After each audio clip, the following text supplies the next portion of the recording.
तो आज की इस वीडियो में हम पढ़ने वाले हैं हाइड्रोजनीकरण अभिक्रिया, ऑक्सीकरण अभिक्रिया, प्रतिस्थापन अभिक्रिया, साबुनीकरण अभिक्रिया, दहन अभिक्रिया। ये इतना इंपॉर्टेंट है कि हाई स्कूल के बोर्ड एग्जाम में ऐसे इस प्रश्न 100% आते हैं। तो आज एक एक करके हम इसके बारे में जानेंगे और बहुत ज़्यादा इंपॉर्टेंट है। आप चाहें तो इसका नोट भी कर सकते हैं। तो दोस्तों वीडियो के लास्ट तक बने रहें। पहला नंबर देखेंगे हम हाइड्रोजनीकरण अभिक्रिया, हाइड्रोजिनेशन रिएक्शन बोलते हैं इसको। यहाँ पे देखेंगे असंतृप्त हाइड्रोकार्बन, असंतृप्त मतलब डबल बॉन्ड ट्रिपल बॉन्ड पर हाइड्रोजन अणु के संकलन की क्रिया हाइड्रोजनीकरण कहलाती है। अब देखेंगे कि CH2 डबल बॉन्ड CH2 ये असंतृप्त हाइड्रोकार्बन है। H2 निकिल ऊष्मा के प्रेजेंस में कराने पर हमारा क्या प्राप्त होता है? एथेन। यानी एथीन से क्या प्राप्त होगा? एथेन। अब कैसे प्राप्त होगा? यहाँ पे हम लिख देखते हैं CH2 लिखेंगे।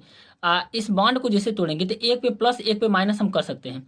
यहाँ से एक पे माइनस एक पे प्लस। हाइड्रोजन को हम जैसे ही तोड़ेंगे तो हाइड्रोजन हमारा प्लस में टूटेगा और माइनस में। तो ये प्लस वाला इससे जुड़ जाएगा और ये है माइनस वाला इस कार्बन से जुड़ जाएगा। तो ये हमारा क्या हो जाएगा? एथेन प्राप्त हो जाएगा। ये हम कह सकते हैं कि अपचयन करता है। अपचयन में क्या करता है कि हाइड्रोजन जुड़ता है। तो यहाँ से हम हाइड्रोजन क्या करेंगे? जोड़ देंगे और निकल के प्रेजेंस में तो ये हमारा एथेन प्राप्त हो जाएगा। तो ये पहला रिएक्शन काफ़ी इंपॉर्टेंट है। इसमें क्या होता है? डबल बॉन्ड और ट्रिपल बॉन्ड में दोस्तों होता है एडिशन रिएक्शन। यानी हम कह सकते हैं एडिशन रिएक्शन होता है डबल और ट्रिपल बॉन्ड में। लेकिन सिंगल बॉन्ड में एडिशन रिएक्शन नहीं होता है, उसमें होता है सब्स्टिट्यूशन रिएक्शन। अब हम देखेंगे ऑक्सीकरण अभिक्रिया, इसको ऑक्सीडेशन रिएक्शन बोलते हैं। तो ये और इम्पॉर्टेंट है, अब बहुत ज़्यादा इम्पॉर्टेंट है। ये 12th तक के लिए इम्पॉर्टेंट है। ऑक्सीकरण हमेशा पूछता रहता है। हम एक रिएक्शन आपको बताते हैं कि जब हम प्राथमिक एल्कोहल का ऑक्सीकरण कराते हैं तो एल्डिहाइड बनता है, फिर उसका ऑक्सीकरण कराएंगे तो कार्बोक्सिलिक एसिड बनेगा। तो ये बहुत ज़्यादा इंपॉर्टेंट है दोस्तों। तो हम पढ़ेंगे, यहाँ पे देखेंगे कार्बनिक यौगिकों की किसी ऑक्सीकारक की उपस्थिति में, ये ऑक्सीकारक की उपस्थिति में नवजात ऑक्सीजन से संयोग की क्रिया को ऑक्सीकरण कहते हैं। तो ये तो रहा डिफिनीशन। अब इसका एग्जाम्पल देखते हैं। CH3 हमने बताया कि प्राइमरी एल्कोहल का हम ऑक्सीकरण कराएंगे तो एल्डिहाइड प्राप्त होगा, फिर इसका ऑक्सीकरण कराएंगे तो क्या प्राप्त होगा? Carboxylic acid. ये बहुत ज़्यादा इंपॉर्टेंट है। ये इंपॉर्टेंट यहाँ पे आप लगा सकते हैं कि इस तरह से बहुत ज़्यादा इंपॉर्टेंट है। चाहे हाई स्कूल हो, चाहे 11th हो, चाहे 12th हो, इसमें हर साल एग्जाम में आते हैं और कंपटीशन में भी ऐसे प्रश्न आते हैं इस पर। तो देखेंगे कि CH3 CH2OH एथेनॉल, इसका नाम है IPAC नेम एथेनॉल। एथेनॉल का हम ऑक्सीकरण कराएंगे KMnO4 के प्रेजेंस में क्षारीय। तो ये हमारा क्या होगा? प्राइमरी एल्कोहल बोलते हैं। एक कार्बन से जुड़ा है तो प्राइमरी फर्स्ट डिग्री कार्बन होगा। फर्स्ट डिग्री कार्बन से जुड़े OH को फर्स्ट डिग्री एल्कोहल कहते हैं। तो देखिएगा यहाँ से प्राइमरी एल्कोहल को हमने जैसे ऑक्सीकरण कराया तो एल्डिहाइड बन गया CHO एथेनॉल।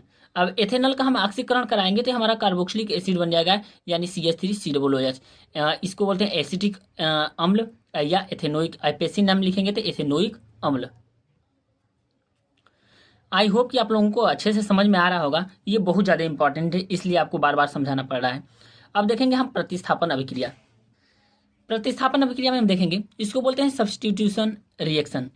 इसमें संतृप्त हाइड्रोकार्बन बहुत ज़्यादा इंपॉर्टेंट है। संतृप्त हाइड्रोकार्बन उसे कहते हैं जिसमें सिंगल बॉन्ड प्रेजेंट हो, जिसमें क्या हो? सिंगल बॉन्ड प्रेजेंट हो, यानी एकल बंध उपस्थित हो, उसे बोलते हैं संतृप्त हाइड्रोकार्बन। संतृप्त हाइड्रोकार्बनों में जब कोई परमाणु किसी अन्य परमाणु या समूह द्वारा कार्बोक्सिलिक अम्लों के लवण तथा एल्कोहल उत्पन्न करते हैं तो यह अभिक्रिया प्रतिस्थापन अभिक्रिया कहलाती है।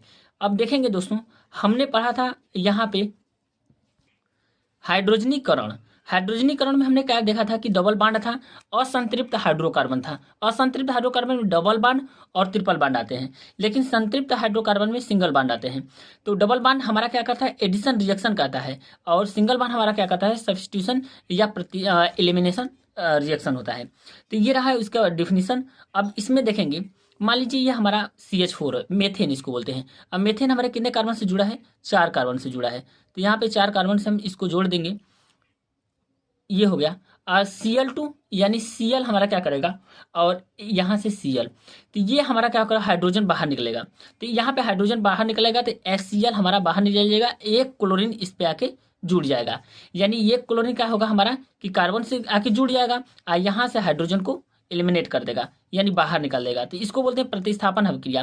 क्लोरीन क्या करेगा, हाइड्रोजन को हटा देगा और HCl बाहर निकल जाएगा और CH3 Cl हमारा बाहर निकल जाएगा।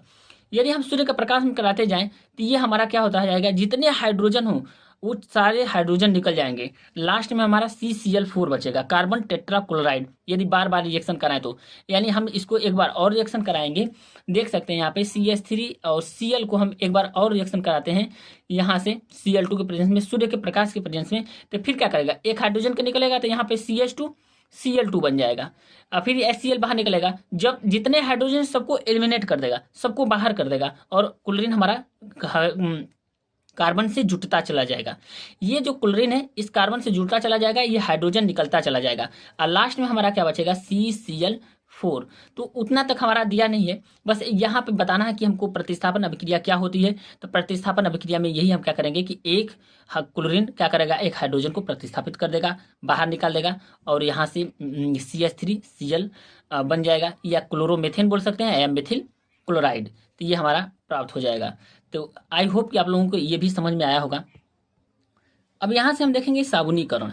साबुनीकरण अभिक्रिया क्या होता है, तो हम पढ़ेंगे यहाँ से, जब एस्टर क्षारीय जल अपघटन की क्रिया द्वारा कार्बोक्सिलिक अम्लों के लवण तथा एल्कोहल उत्पन्न करते हैं। क्या करते हैं, कार्बोक्सिलिक अम्लों के लवण तथा एल्कोहल उत्पन्न करते हैं, तो साबुनीकरण अभिक्रिया कहलाती है। तो ये साबुनीकरण का डिफिनीशन रहा। अब हम देखेंगे कि इसका एग्जाम्पल, और इसका एग्जाम्पल भी काफ़ी इंपॉर्टेंट है। तो यहाँ से देखेंगे CH3COCH3, फिर हम किससे कराएंगे, NaOH से। तो देखिए दोस्तों, NaOH यहाँ से हमारा क्या हो जाएगा, Na+OH-, यानी हम लिखेंगे Na+OH- में एक इलेक्ट्रोफाइल एक न्यूक्लियोफाइल। अब इसको हम देखेंगे CH3COO, यहाँ से हो जाएगा CH3, ये हो जाएगा माइनस और प्लस। तो देखेंगे यहाँ पे, अब यहाँ से क्या करेगा, ये सोडियम इससे जुड़ जाएगा और ये हमारा क्या करेगा, OH इससे जुड़ जाएगा। तो देखिएगा CH3COO, सोडियम एसीटेट, इसको हम क्या बोल सकते हैं, सोडियम एसीटेट। क्या कहेंगे यहाँ से, सोडियम एसीटेट। तो इसका नाम हो गया सोडियम एसीटेट, यहाँ से लिख सकते हैं सोडियम एसीटेट। ये हो गया मेथिल एल्कोहल, तो या मेथेनॉल, इसको नाम है मेथेनॉल, क्योंकि OH है तो मेथेनॉल हो जाएगा। OH में हम क्या लगाते हैं, ऑल लगाते हैं। तो आई होप कि आप लोगों को ये भी समझ में आया होगा साबुनीकरण के बारे में। और ये रहा, इसको ब्रेक करके अलग अलग करके हमने इसको प्लस का माइनस में, माइनस के साथ जोड़कर और यहाँ से रिएक्शन बनाया। तो देखेंगे अगला नंबर हम दहन अभिक्रिया। अब हम यहाँ से देखेंगे दहन अभिक्रिया, और दहन अभिक्रिया हम देखेंगे बहुत ज़्यादा इंपॉर्टेंट, इसको वेरी वेरी इंपॉर्टेंट हमने लगाया है।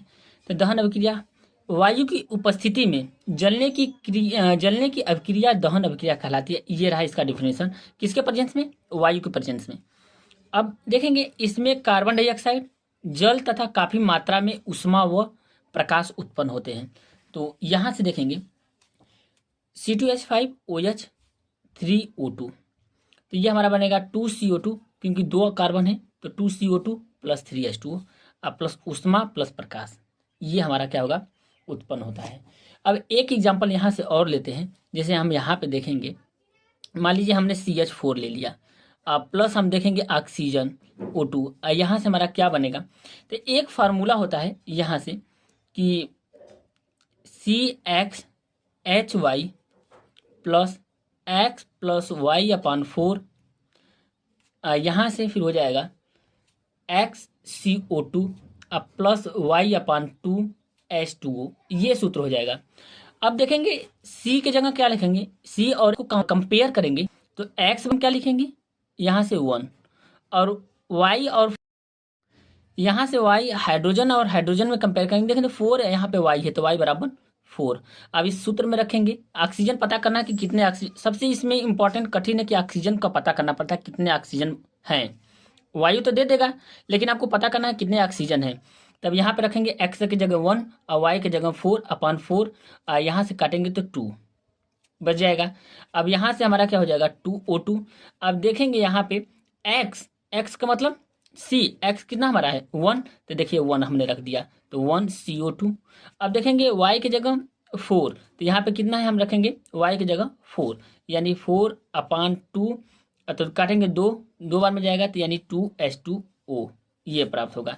तो इसीलिए यहाँ पे हम जब रिएक्शन कराएंगे तो यहाँ से प्राप्त होगा CO2 अब प्लस यहाँ से कट जाएगा, तो ये हमारा आ जाएगा 2H2O ये। फिर देखेंगे ऊष्मा प्लस प्रकाश, तो यहाँ से ऊष्मा प्लस प्रकाश यही रहेगा। तो ये फार्मूला आप लोग अपने नोट में कॉपी में नोट कर लीजिए, और उसके लिए ये हमको ज़्यादा इंपॉर्टेंट है जब यहाँ पे सम संख्या हो तब, क्योंकि सम संख्या यदि विषम संख्या होगा तो काटने में दिक्कत होगी। यदि हाइड्रोजन सम है तब इसके लिए ये फार्मूला आसानी से यूज कर सकते हैं। तो दोस्तों वीडियो को लाइक करें और चैनल को जरूर सब्सक्राइब करें। थैंक यू दोस्तों।